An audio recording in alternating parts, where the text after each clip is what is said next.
እማሆይ ማየገነት ድና ተነስታለች። በሽታው ሆዷ ውስጥ ምግብ ስትመገብና አንዳንዴ እንዲሁ እያቃጠላትና እየቆራረጣት ቢሆንም ስራዋን በአግባቡ እያከናወነች ነው።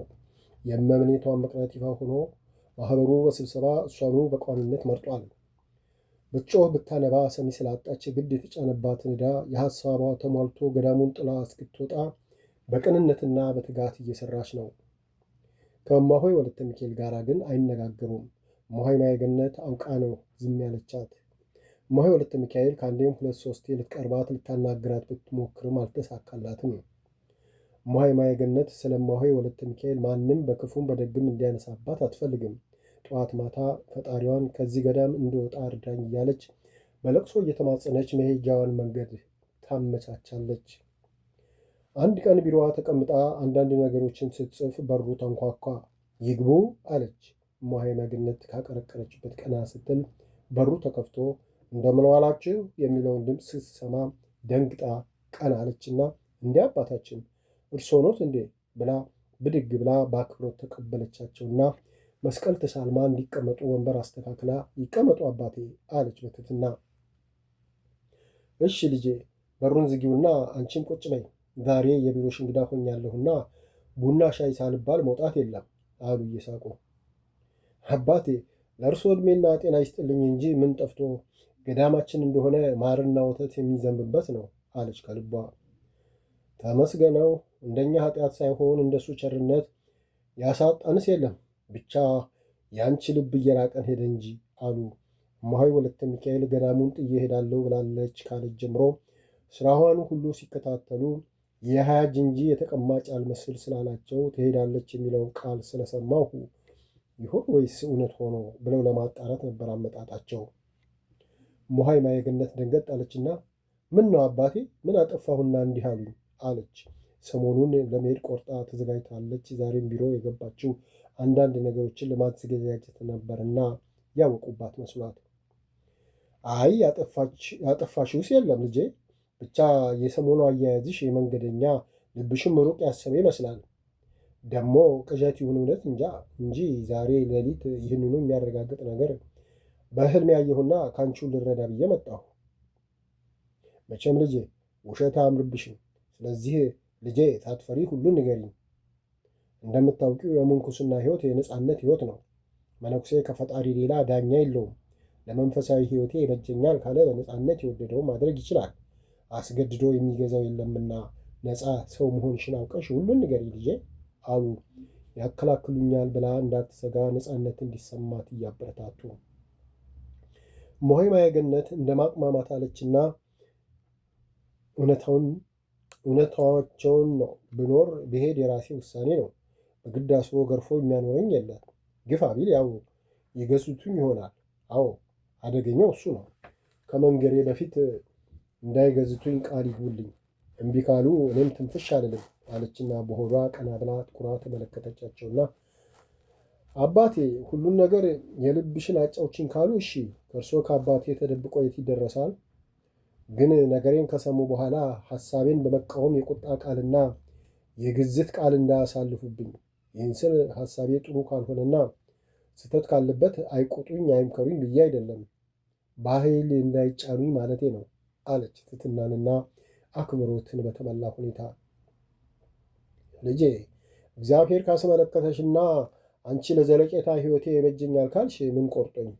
ግን እንዳልሽው ስህተት የሚመስለኝ ነገር ካለ በውይይቱ እናስተካክለዋለን። ብቻ በቃልሽ ውስጥ ውሸትና ማስመሰል እንዳይገባ አደራ። ጨዋታችንን የአባትና የልጅ ይሁን አሉ። ምናልባት መሄዷን ትደብቅኛለች ብለው ሰግተው።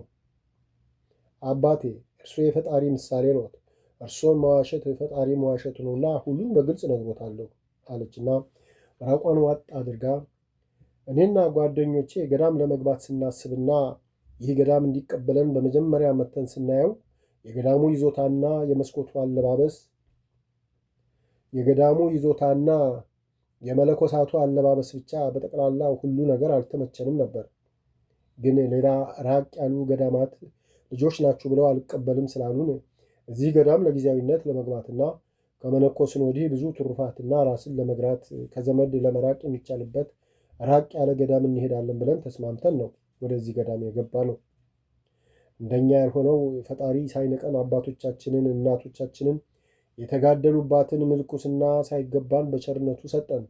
ስለዚህ ከዚህ ራቅ ወዳለ ገዳም ለመሄድ ሐሳቡ አለኝ አለች በአጭሩና ግልጽ ባለ አነጋገር። ጥሩ። ከዚህ ገዳም ወደ ሌላ ለመሄድ ያሰብሽው በጠቀስሽው ምክንያት ብቻ ነው ልጄ? አሉ ለግልጽነቷና ለተጋድሎ ባላት ቁርጠኝነት እየተገረሙ። በእርግጥ በፊት ምክንያቴ ይሄ ብቻ ነበር። አሁን ግን እዚህ ገዳም የማያኖር ሌላም ምክንያቶች አሉኝ። ያም ሆነ ያ ዋናው ሐሳቤ ገዳሙን ለቆ መሄድ ነው አለች ደፈር ብላ። ሌላውንም ምክንያቶችሽን ንገሪኛ፣ እንወያይ አሉ።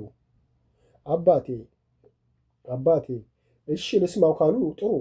ሌላው ምክንያቴ የቤተሰብ ጉዳይ ነው። እንደምታውቁት የእኛ ገዳምና ቤተሰብ ያለበት የአፍና የአፍንጫን ያህል ነው የሚራራቀው። ስለሆነም እዚህ መሆናችን ከታወቀ ጀምሮ የሚያዩት ነው። በየሳምንቱና በየወሩ እዚሁ ናቸው።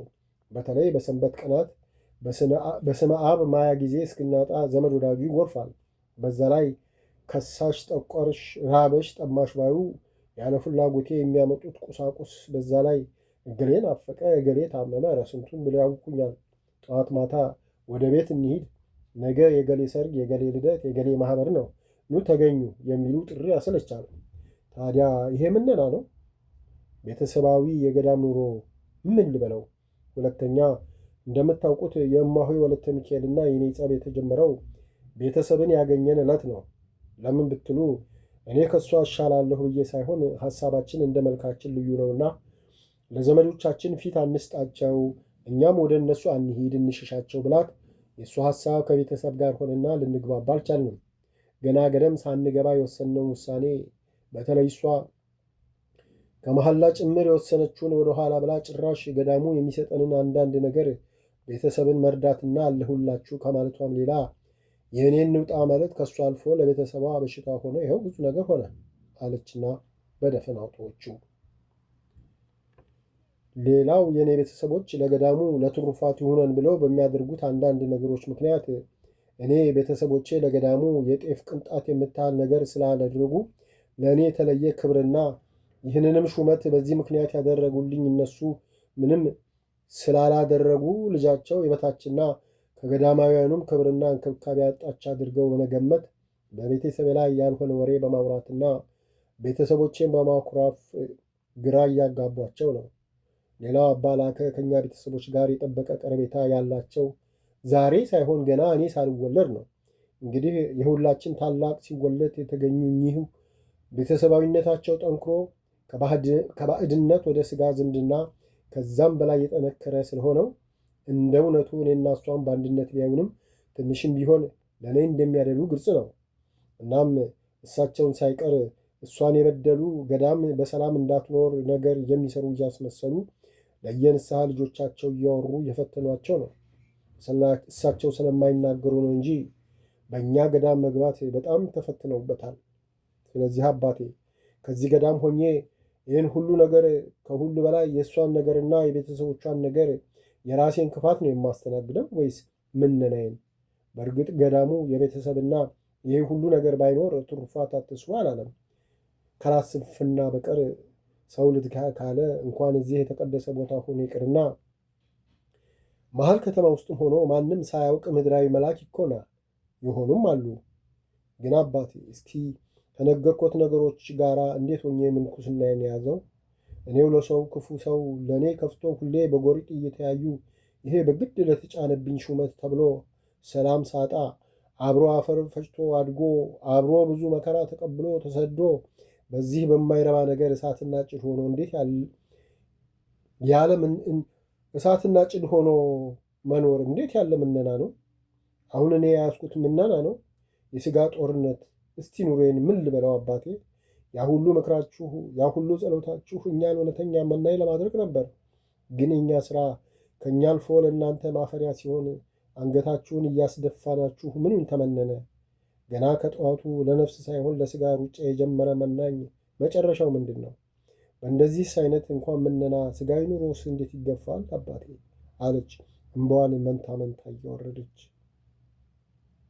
ተይ ልጄ አታልቅሽ፣ ይህን ያህልም አትመረሪ አሉ እሳቸውም እንባቸው እየተናነቃቸውና ያለችው ሁሉ ለምነና ሕይወት ከባድ እንቅፋት መሆኑ እየተሰማቸው ለምን አላለቅስ አባቴ? ለምን አላነባ? ቤተሰቦቻችን በእኛ ገዳም መግባት ተደስተው ወደ መንፈሳዊነት ሲያመሩ እኛ እንደገና ወደ ኋላ ወደ ጭቃ ውስጥ ስንጥላቸው ለምን አሳዝን? ሲሆን ያለነው የፍቅር ቤት የፍቅር ምንጭ የሚቀዳበት ቦታ ነው። እኛ የበለጠ ተፋቅረን ለእነሱ ፍቅርን፣ አንድነትን ማስተማር ሲገባን እኔ እሷን ክፉ እሷ የኔን ክፉ ለየቤተሰቦቻችን እየነገርን እርስ በራሳቸው ስናጋጫቸውና የእኔዎቹ ለእኔ በማድላት የእሷ ለእሷ በማድላት ስናሟግታቸው የእኛ ምነና ነው ጦርነት። ስለዚህ አባቴ በመጀመሪያም ወደዚህ ገዳም ስንመጣ እስከ መጨረሻው እዚህ ለመኖር አልነበረም። ምክንያቶቹን እገልጽሎታለሁ። በእርግጥ የገዳሙ ፍቅር የእርሶ የአባታችን ለእኛ ለልጆቾት ያሉት ፍቅርና አክብሮት በጠቅላላው እዚህ ገዳም ከገባን ጀምሮ ገዳሙ ያደረገልንን ሁሉ ሳስበው መላ ሕይወቴን እዚህ ባሳልፍ ደስተኛ ነበርኩ። ግን የቤተሰብ ጉዳይና እነሱን ተከትሎ የመጣው ጣጣ ግን እንኳን መነኩሴ ሆኖ ዓለማዊ ሆኖ የሚዘለቅ አይደለም። ደግሞም ሰው ዓለሙን ሁሉ ቢገዛ ቢነዳ ነፍሱን ከጎዳ ምን ይረባዋል አባቴ? እስቲ ሁሉን ችዬ ልኑር ቢባል እንኳ ለሥጋ ከመኖር ውጪ እንዴት ሆኖ ነው የነፍስ ሥራ የሚሠራው? መቀናናት፣ መጠፋፋት፣ መፎካከር ባለበት ቦታ ስለ ነፍስ እንዴት ሆኖ ማሰብ ይቻላል? ስለዚህ የዚህ ሁሉ ነገር መደምደሚያው የእኔ መራቅ ነው። ለእህቴ የእኔ መኖር ትልቁ እንቅፋት ሆኗታል። ስለዚህ እህቴ ከምትሰናከልብኝ ከሷ አልፎ ቤተሰባ ከሚሰናከሉብኝ ንስሐ በሚገቡበት ሰዓት ለሌላ ኃጢአት ከመዳረጋቸው የእኔ ዞር ማለት ትክክለኛ ውሳኔ ነው። ወንድም እህትህ በአንተ የተነሳ ከሚሰናከሉ ትልቅ የወፍጮ ድንጋይ በራሳ አስረህ ወደ ጥቁ ባህር ብትሰምጥ ይሻልሃል አይደለም ያለው ወንጌሉ አለች እንባ በጉንጯ እየወረደ። አበምኔቱ በተሰበረ ልብ ከእንባ ጋር ሲያዳምጡት ቆዩና ጥቂት ዝም ብለው መሐረባቸውን አውጥተው እንባቸውንና አፍንጫቸውን እየጠራረጉ ልጄ አንቺ ስትናገሪ እኔ ራሴን እየከሰስኩ ነበር። እኔ እስከ ዛሬ ከማንም ብጣላ ከማንም ብጋጭ የፈለገው መከራ ቢያገኘኝ እንዳመጣጡ ደረቴን ነፍቼ ክፉን በክፉ ስመልስ እንጂ እንደዚች እንዳንቺ ስለ ጽድቅ ተጨንቄ አላውቅም ነበር። የአንቺ መከራ ለእኔ ትልቅ ትምህርት ሆነኝ።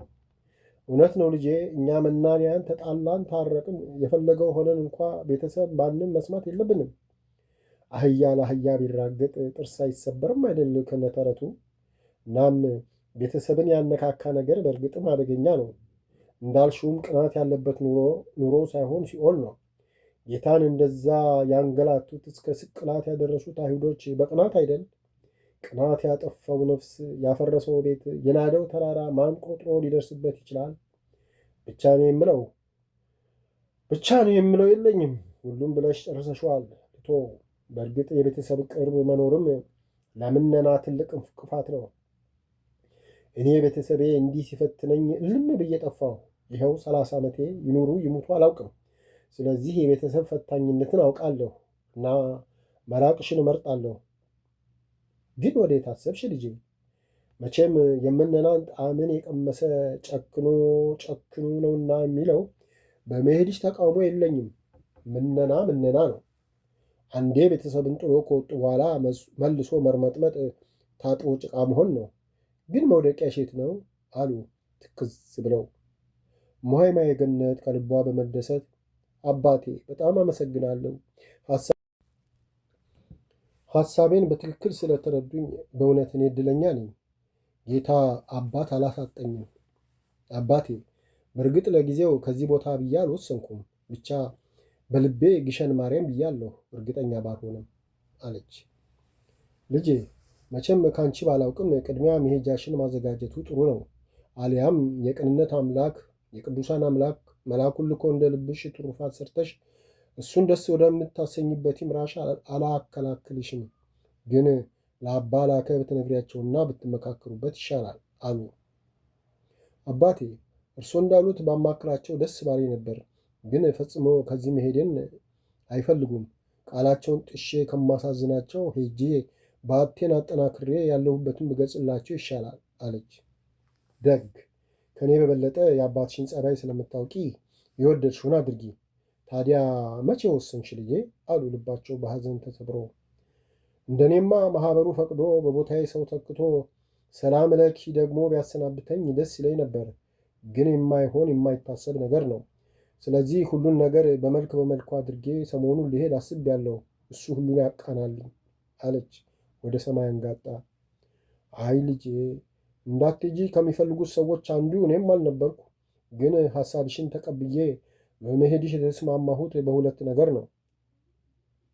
አንደኛው ገና ገዳም ሳትገቢ ጀምሮ ያለሽን ቆራጥነትና ቆፍጣና መናኝ መሆንሽን ስለማውቅና የነገርሽኝ ነገሮች ሁሉ ጸረ መናኝ ስለሆኑ እርፍ ይዞ ወደፊት እንጂ ወደኋላ ማረስ የለምና በምነናሽ እንድትገፊበት ነው። ሁለተኛ እኔም ተነገ ወዲያ ወደ ቀድሞ ቦታዬ ማለት መጀመሪያ በምነና የገባሁበትና የመነኮስኩበት ገዳም ወደ ማኅበረ ሥላሴ ገዳም ለመግባትና የቀረች ሕይወቴን ከበዓቴ ሳልወጣ እዛው ለማሳለፍ ወስኜ በስንት አማላጅና ውዑታ የገዳሙን ኃላፊነት ትላንት አስረክቤ ከዚህ ገዳም ማንም ሳይሰማ ሳያውቀኝ ልጠፋ ሁሉን ጨርሼ ነገ ልነሳ ነበር። ግን ያንቺ ነገርና ሁኔታሽ ሁሉ ስለከነከነኝ ላዋይሽ ለአጽናናሽና ሐሳብሽን ለመካፈል ነበር ወደ አንቺ የመጣሁት። ታዲያ ያንቺም ሐሳብ ከኔ ቢበልጥም ስለሚዛመድ ራስ እየተጠቀሙ ሌላውን መከላከል አይገባምና ነው በሐሳብሽ የተስማማሁት አሉ። እማሆይ ማየገነት ክው ብላ ደነገጠች። ዓይኗን አፍጣ ስታያቸው ቆየችና በቃ ሁሉን ጥለው ልትሄዱ፣ በቃ ልትለዩን፣ እንደርሱ ያለ አባት እኮ አናገኝም አለች እምባዋ እየወረደ። አይ ልጄ፣ ተክለ ሃይማኖት ለሌላው ብርሃን ሆንኩ፣ ለራሴ ግን ጨለማ አሉ። እኔ እሳቸውን የእግራቸውን እጣቢ ባላህልም እስከ ዛሬ ብዙ ቦታ ተሹሜ ስንቱን ገፋው፣ ስንቱን አሳዘንኩ፣ በስንቱ ላይ ፈረድኩ። ኧረ ምኑ ቅጡ! ስንት ወንጀል ፈጸምኩ። ታዲያ ዕድሜም እያለቀ አቅሜም እየተቀነሰ መጣ። ይህ ሁሉ የሠራሁትን በደል ንስሐ ገብቼ ከፈጣሪ ሳልታረቅ ሞት ቢመጣ ምን እላለሁ? ምን ብዬ ፊቱ ቆማለሁ ልጄ? ስለዚህ ይቼ የተረፈችን ጥፍጣፊ ጊዜን ንስሐ ገብቼ ላያልቅስባት ብዬ ነው ልጄ አሉ እምባቸውን መንታ መንታ እየወረደ። እማሆይ ማየገነት የምትለው ጠፍቷ ታነባው ጀመር። እሳቸውን ፊታቸውን በእጃቸው ሸፍነው ያነቡ ጀመር። በዚህ አይነት ደቂቃዎች ካለፉ በኋላ ልጄ አደራ የነገርኩሽን ምስጢር ለማንም እንዳትነግሪ፣ ቦታዬንም ጭምር። ሌላው አደራ የምልሽ በዓትሽን ከያዝሽ በኋላ ድንገት ወደ ማኅበረ ሥላሴ ገዳም የሚመጣ ሰው ካገኘሽ ያለሽበትን ቦታ አሳውቂኝ። ሌላው አደራ የምልሽ በጸሎትሽ አትርሽኝ ልጄ። እንደ በደሌ ሳይሆን እንደ ቸርነቱ ከአባቶቼ ቅዱሳን ጋር እንዲደምረኝ አደራ አትርሽኝ ልጄ አሉ አሁንም እያነቡ። እማሆይ ማየገነት ሆድ ባሳት አምርራ ለቀሰች። እግራቸው ላይ ተደፍታ አባቴ እርሱ አስቡኝ እንጂ እኔማ ገና ጀማሪ ነኝ፣ ልጆቱን አትተውኝ አባቴ እያለች እግራቸው ላይ እየተንከባለለች አነባች። እሳቸውም ከእግራቸው ስር አንስተዋት እቅፍ አድርገዋት ስቅስቅ ብለው እያለቀሱ ልጄ ፈጣሪ ወደ መልካም ቦታ ይምራሽ፣ መነናሽን የቅዱሳን መነና ያድርግልሽ፣ በገድል የተቀጠቀጡ የቅዱሳን ሀብት ያሳድርብሽ፣ እሱ ያቀናውን ጎዳና ይምራሽ፣ እሱ ይቅደምልሽ ልጄ። እኔ ቦታ አልመርጥልሽም፣ እሱ መርጦ የተቀደሰ በዓት ይስጥሽ ብለው ብዙ መረቋት። በይ በቃ አታልቅሽ ልጄ ይብቃን። ይኸውም ሥጋ ለባሽ ሆንን ነው እንጂ ወደ እሱ ሲኬድ በደስታ በእልልታ በመዝሙር በዝማሬ ነበር አሉና እንባቸውን እየጠራረጉ እንግዲህ እኔ ለማንም ሳላማክር ልሄድ ነበረ። ፈቃዱ ሆኖ ሰማሽ። በቃ ነገ ሄጅ ነኝ። እሱ ካለ እሱ በፈቀደው ቦታና ሰዓት እስኪያገናኝን ድረስ ደህና ሁኝልኝ ልጄ። በተረፈ በአባ ጽጌና በአባ ለአካ አትጨክኝባቸው። በዓትሽን እንዳወቅሽ ላኪባቸው። ስትሄጅም በፍለጋ እንዳይንከራተቱ እንደምታውቂው አድርገሽ ጻፊላቸው ብለው ብዙ ምክሮች ከመከረውት በኋላ በእንባ ተለያዩ። አበምኔቱ ከእማሆይ ማየገነት ቢሮ እንደተመለሱ አንዳንድ የሚያስፈልጓቸውን ዕቃዎች ሲያዘጋጀጁ አመሹና ወደ ቤተ ክርስቲያን ሄደው በሩ ላይ ድፍት ብለው መንገዳቸውን እንዲያቃናላቸው ሐሳባቸውን እንዲፈጽምላቸው ከእንባ ጋር ተማጸኑና 3 ጊዜ ዞረው አረፍ ብለው ወደ ቤታቸው ተመለሱና ዘበኛውን ጠርተው ልጄ ነገ አዲስ አበባ ወደ ውጭ የሚሄድ ዘመድ እሸኛለሁና በሌሊቱ ቀደም ብዬ ስለምወጣ ስጠራህ በቶሎ እንድትከፍትልኝ ብለውት ገቡ። በመጨረሻ በሳምንቱ ሌላ አበምኔት ተሹሞ መጣ። እማሆይ ማየገነት በሳቸው